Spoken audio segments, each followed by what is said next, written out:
Greetings viewers, Eric the Car Guy, and thank you so much for tuning in today. Yes, we have Dad's truck here on the lift today, and my intention is to pull the engine. And for those of you not up to speed, when we last left off with Dad's truck, it was still a running and driving truck, and the engine worked okay, except for we had low compression on cylinder 7 and cylinder 3, which I believe to be causing a loss of compression, which escapes into the crankcase, causes too much pressure in the crankcase and shoves oil out the breather and everywhere else. In fact, there's oil all underneath the truck that is, well, the symptom of what I'm dealing with here. So I'm going to be pulling the engine on the truck today, not covering it in detail, but we're going to talk about basically what I find, in particular in cylinders 7 and 3. So we'll do little updates along the way, but since you've seen this engine in and out enough times, I don't think I need to cover that in detail today.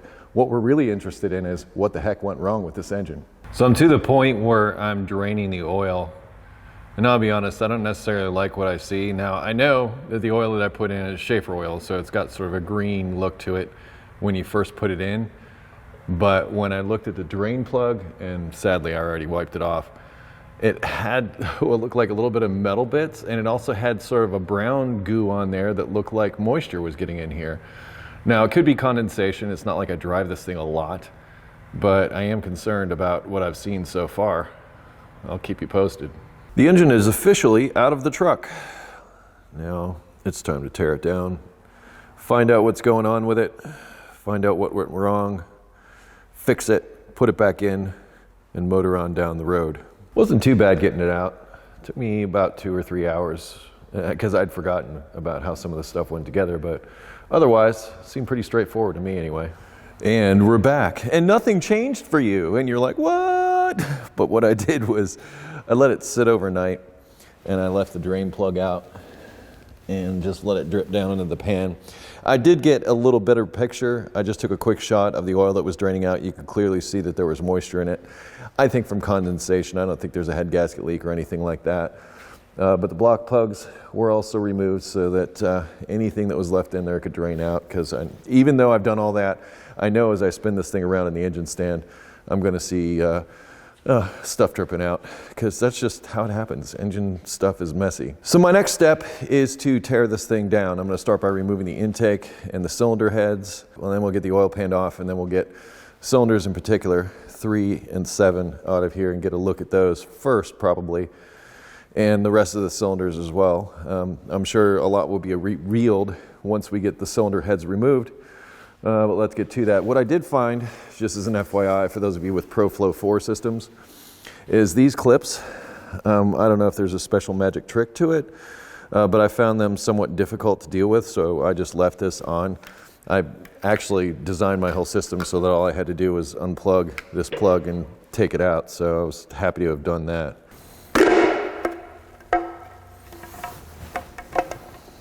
Everything looks good here.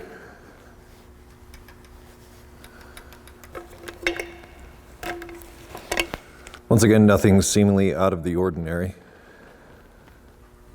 One thing I do plan to do while I've got this apart, I always had some kind of exhaust leak on this side of the engine, and I was waiting to find out which of these ports seemed to be the culprit. It looks like right up here on number 1. I think I'm going to take the exhaust manifold to my belt sander the same way I did with the Fairmont. Hopefully I have more success than I did before, but I think that should help out with this.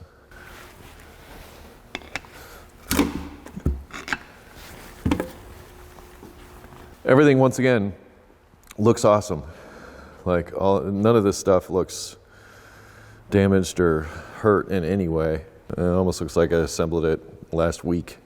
Next step is to get these rockers off of here, get the push rods all out, and then take the cylinder heads off. Intake manifold looks equally good. Just taking a look at the back of those injectors.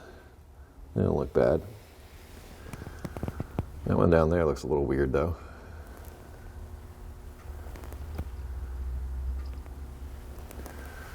But otherwise, look like injectors.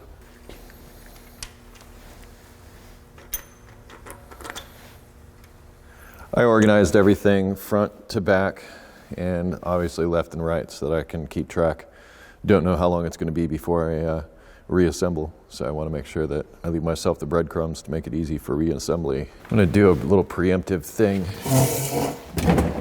Put a makeshift goo catcher under here because there will be goo. There's always goo. I'm gonna start the outside, work my way in, exactly the opposite of how I put it on. Actually, I want to see the other side first. Is it just me, or do head bolts seem to have a weird smell? Seems like every time I pull head bolts out, I get a strange odor. What do we have? I don't really see anything conclusive. This would be cylinder 7 here, 5, 3, and 1. They all look pretty much the same. 7 looks a little dirtier as far as where the intake valve is. The others look a little cleaner. 3 looks good. Like, why did that have a compression problem? Good. Cylinders, I haven't rotated them around yet. Like, here's 7. And it doesn't really look bad. I mean, it's got a couple of score marks there. Actually, 5 looks a little worse with that. I'm gonna get the other head off and then I'll rotate it around and look a little closer.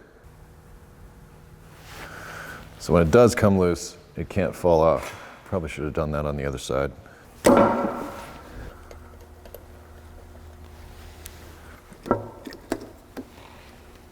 At least in my view, I'm not seeing anything glaringly abnormal here. I'm seeing a lot of sameness, which I suppose is good. Which really leads me to question what's going on here. It would be nice to see something that really stuck out. So this is 2, 4, 6, and 8. Everything looks really similar on both sides. Nothing jumps out and says, ah. I mean, this is, which is weird because these aren't the cylinders that had the low compression, but yeah, 5. 3 might have had a little bit of one, but it looks like maybe a little bit of crusty oil burnage there. Well, let's flip it over and get the oil pan off. I'm gonna mark each piston because when I flip it over, I don't know if I'll see them again. So this is 2, 4, 6, and 8. 1, 3, 5, and 7. Here's where the goo catcher is going to come in handy. Hopefully.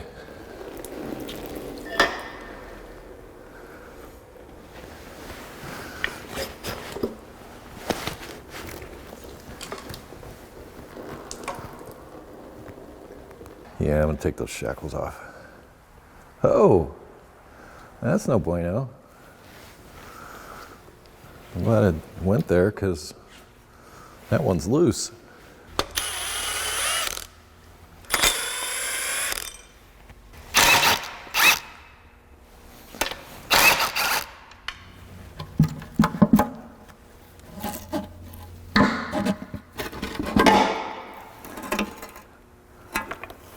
That's no bueno.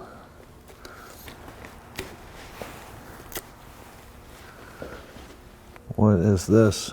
Yeah, I just found something, and I know what it is. I had issues with the dipstick. It was coming into contact. Check it out. It was coming into contact with the crankshaft. So these are the little bits left over from that encounter. Yeah, I've since modified that dipstick. I was never happy with that dipstick because what would happen is it's flexible. So as the engine would run, the crankshaft would run, it creates kind of a vacuum, a vortex of sorts, and it pulled the dipstick towards it and allowed it to make contact, and that's not good. So I'm going to try very diligently to get all of this out of here before I do anything else. Yes.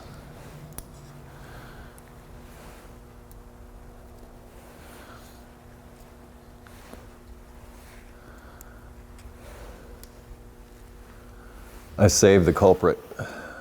So here's the dipstick.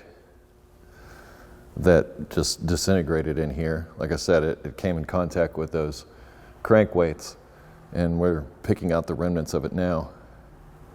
I've since switched this over to this guy. And what is this guy? This guy's a coat hanger. So I took a coat hanger, and this won't flex and get pulled into the crankshaft as it spins. Without a windage tray, maybe that was coming into play here.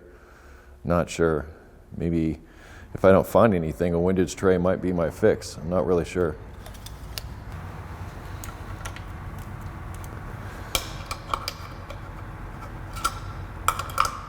None of it seemed to make it into the pickup. Now I'll get the oil pump off, and since 7 is back here, I think we can start with that.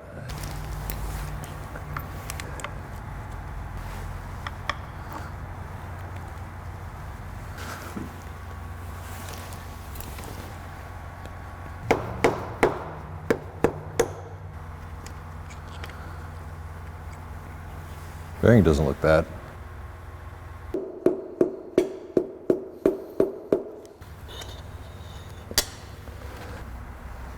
See it? Cracked it. Yep, cracked in 2 places.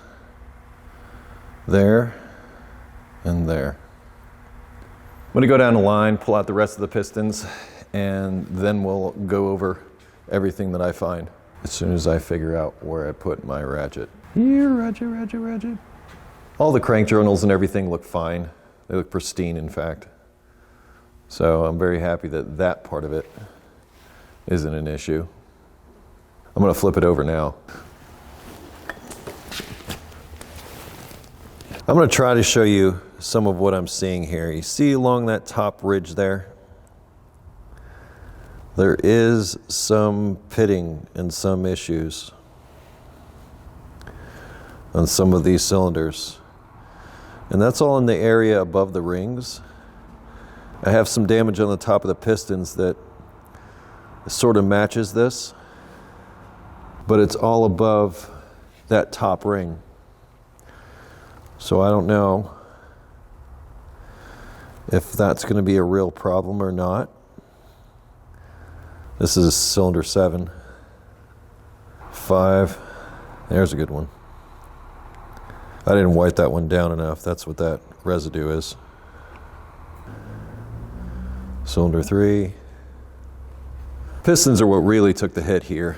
This is 7. I've wiped them down and done an inspection of my own on them. 7, I believe, is broken in 2 places. Yes, there. Also there. So it's broken in those 2 places, but I want you to look at the top of the piston on all of these. That's what really tells the tale. There's some of it there. Look at that. Looks like something took a bite out of it. It gets worse. So I thought 7 and 3 were the real culprits. No, 8 is kind of a close second. You know, there's a break right there. Look at that. There's a break. Can't remember if 8 was broken in 2 places, but I remember there being a spot, yeah, right there, where it just got the living crap beat out of it. And 6. Also one that suffered quite a bit. Look at the top of that piston. This one's also cracked. Looks like in 2 places maybe. Yeah, that one's cracked in 2 places side by side. Plus look at that. That piston was just getting the snot beat out of it.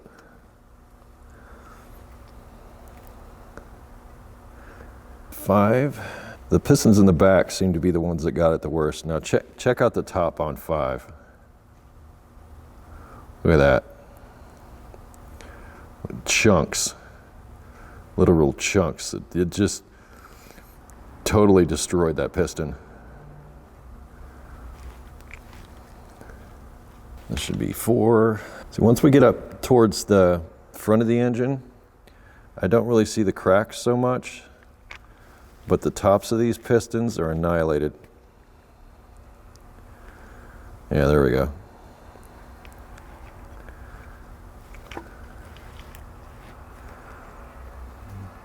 There's a nice chunk missing. So 3 we thought was had low compression. I don't see that this one's broken, I don't think. I mean, it was a little bit lower. Yeah, there we are. There it is. There's the chunky bits. Ew. It hurts me to see this when I see machines hurt like this. Yeah, that burning all the way down, that happened similarly on the Fairmont. And that was because it ran too lean. I'm not exactly sure what caused this. I think it was a timing issue. Because, I mean, this is multi-port fuel injection. It's self-learning system. It should be good. I set base timing at 12 degrees and everything and should have been fine. But I noticed, you know, when I first took it out, it did ping quite a bit. We'll talk about this in a second. Let's go over the last 2 pistons. Okay, and this is 2.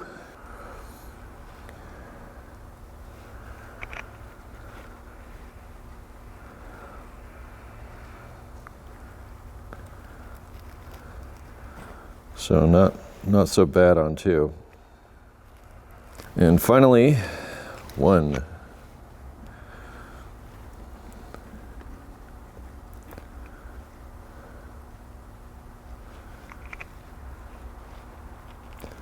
There it is. Look at that. Owie. And this sort of goes in line with what we saw in the engine block. There was a little bit in the same area, but the engine block is cast iron. This is aluminum, or aluminium, depending upon where you're from. All right, let's talk about this. I feel the mystery is solved, and that is there is piston damage, allowing the compression to sneak past those pistons and get down into the crankcase and cause excessive crankcase pressure, basically creating a bunch of oil leaks, and any oil leaks that were there making them 10 times worse. I think this is also evident by the breather. So you look at this and you can see that it's completely saturated with oil.